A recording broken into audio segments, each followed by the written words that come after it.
Another year, another top 10. You know the drill. This isn't a dead set list that has all of the objectively best films, but rather a fun thing that I do to show off all the movies I think everybody should get a chance to see. So, let's get to it. Here are the runners-up.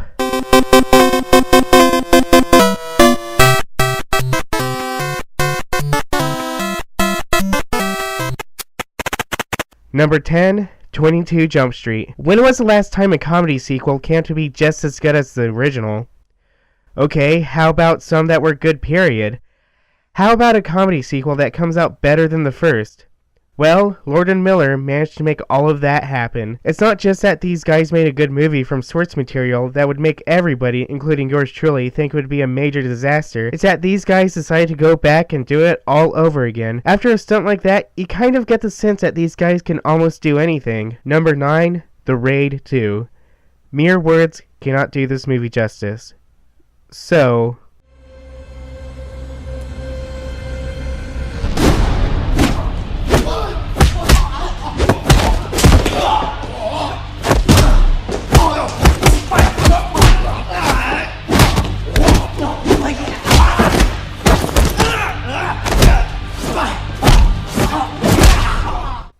And that's why this movie is on this list. Number 8, Gone Girl. There's not a lot one can say without spoiling this movie, but it suffices to say that this is one thriller for the ages. A new movie from David Fincher that takes a harsh look on media consumerism and on the act of keeping up a self-righteous image makes for something not quite like anything else. Number 7, Top 5. Chris Rock has always had a commanding voice when it comes to racial issues, but there is nothing quite so surprising when a persona like Chris Rock manages to come out with something as smart and as hard-biting as Top 5. Not only do we get to see a side of Chris Rock that we've never seen before, this is also a reflection on what it's like to be in the shoes of someone like him. Even if you do go in knowing that's going to be more than just another Chris Rock comedy, you'll still not be prepared for how far this movie is willing to take you. Number 6, Snowpiercer.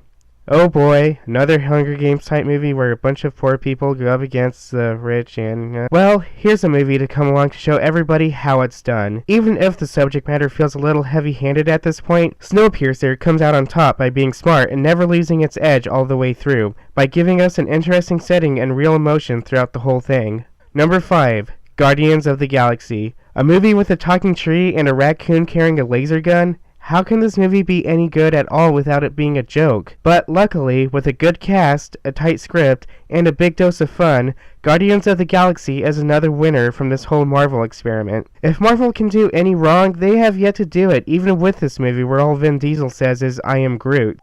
I am Groot! Number 4, Nightcrawler.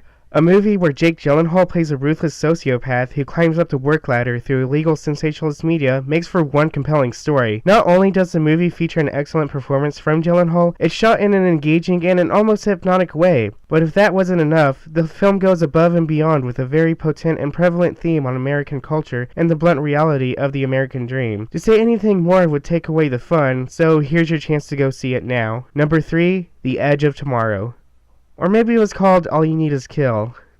Wait, it's Live, Die, Repeat now? Well, whatever this movie was called, it just rocks. It proves that just because it's an action movie, it doesn't mean that it has to suck. And this year has provided a lot of surprisingly smart action films. This would mark the return of Tom Cruise as someone we can almost sort of kind of like again. I mean, almost. But America decided that some other film, one that might have been aiming higher but came out to be kind of dumb, was more deserving than an actual smartly made film. But in the end, at least the filmmakers can feel good that the few who did see this movie really liked it.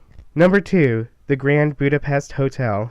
You know, every time Wes Anderson makes a new movie, the next list I make is going to be another, hey, Wes Anderson made a new movie. But even expecting another great movie from this guy, I was still surprised at how much of an emotional punch this guy can manage, because hiding behind all of the dry witticisms, the snappy dialogue, and the dollhouse feel to his movies is the filmmaker behind it all, and they are all coming from a place of genuine emotion. Number 1, The Lego Movie. A movie that could have ended up being nothing more than a feature-length product placement not only ends up being good, but also being one of the best movies of this year? I'm not sure how you can pull that off, but Lord and Miller did just that. It's not just genuinely funny and clever, but there's almost a satirical yet earnest layer to the whole thing. It's critical without being cynical. It's hard-biting satire without being too full of itself. It's self-aware without being ironic. The fact that all of this lies in a movie that's basically a giant toy commercial begs the question, how did this movie get made in the first place? After a stunt like that, you really get the sense that these guys can do anything. There were a lot of great movies this year, but none could be quite as an achievement as this one, showing that, yes,